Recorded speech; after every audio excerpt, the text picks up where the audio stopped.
हात केला, मी ब्रेक दाबला आणि गाडी थांबली. त्या क्षणी मला कल्पनाही नव्हती की हे गाडी थांबवणं माझ्या आयुष्यातील सर्वात अस्वस्थ करणारा अनुभव ठरणार आहे. रस्ता मोकळा होता, सकाळची वेळ, शनिवार. डोक्यात एकच विचार, कॉलेजला जायचंय, सरांना भेटायचं आणि परत यायचं.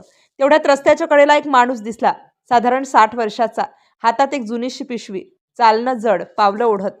त्याने हात केला. मी क्षणभर विचार केला, पण गाडी थांबवली.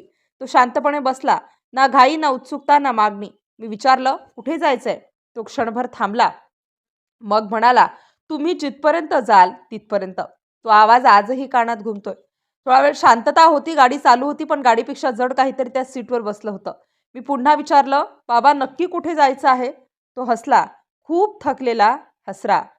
बरं झालं तुम्ही थांबलात. देव तुमचं भलं करो. त्या हसण्यात आनंद नव्हता, 3 दिवसांची झोप नसलेली नजर होती. मी काही बोलायच्या आतच तो स्वतःहून बोलू लागला. मी विटा गावचा आहे, सुतार आहे. आयुष्यभर हाताने काम केलं, कोणावर कधी हात पसरला नाही. तो थांबला. मी गाडी हळू केली. वाईच्या एका माणसाने माझं काम पाहिलं, म्हणाला, मोठं काम आहे, चांगले पैसे देतो, येता का? मी आलो.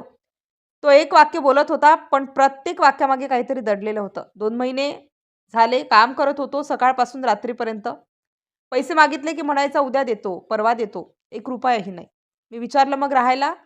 तो म्हणाला, मेसमध्ये. तिथल्या बाईला विचारलं तर तिने सांगितलं, इथे रोज असेच लोक येतात, पैसे मिळत नाहीत, निघून जातात. त्या क्षणी मला जाणवलं, हा माणूस कुठेतरी तुटलेला आहे. तो पुढे बोलला नाही. मीही विचारलं नाही काही. काही वेळाने तो म्हणाला, रात्री निघालो तिथून. मी चकित झालो. असं एकदम? तो मान खाली घालून म्हणाला, काय करायचं होतं? भांडण करून काय मिळालं असतं? मी विचारलं, घरी फोन केला असता ना? तो हसला, पण ते हसणं फार भयंकर होतं. डायरी हरवली, नंबर त्यात होते. मी शिकलेलो नाही, नंबर पाठ नाही, मोबाईल वापरता येत नाही. त्या एका वाक्यात त्याचं संपूर्ण आयुष्य दिसलं. 3 दिवस झाले हात करत चाललोय. रात्री कोरेगावात थांबलो, 2 दिवस वडापाववर काढले. मी गाडी बाजूला घेतली, पाणी दिलं. मी विचारलं, घरी कोण आहे? तो म्हणाला, बायको आहे, मुलगा आहे, सून आहे. मुलगा कंपनीत काम करतो, नंबर असता तर आला असता. तो थांबला आणि मग म्हणाला, पण वेळ बघा काय आली.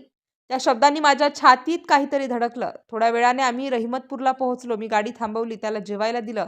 ती प्लेट हातात घेताना त्याचे हात थरथरत होते. जेवण झाल्यावर तो शांत बसला. पहिल्यांदा त्याच्या चेहऱ्यावर थोडं समाधान दिसलं. मी विट्याचं बस तिकीट काढलं, त्याला बसमध्ये बसवलं. बस निघायच्या आधी तो खाली उतरला, माझ्याकडे पाहिला आणि म्हणाला, आज मला पैशांची नाही, माणुसकीची गरज होती, ती तुम्ही दिलीत. बस निघून गेली. मी तिथेच थांबलो आणि तेव्हाच मला समजलं, रस्त्यावर चालणारे प्रत्येक माणूस हा भिकारी नसतो. काही वेळा ती माणसं आयुष्याने हरवलेली असतात आणि वेळ माणसावर कधी कसा घाला घालेल सांगता येत नाही. आज तो होता, उद्या आपणही असू शकतो. म्हणूनच पुढच्या वेळी कोणी हात केला तर थांबा. कदाचित तुमच्या एका थांबण्याने कोणाचं संपूर्ण आयुष्य वळण घेईल.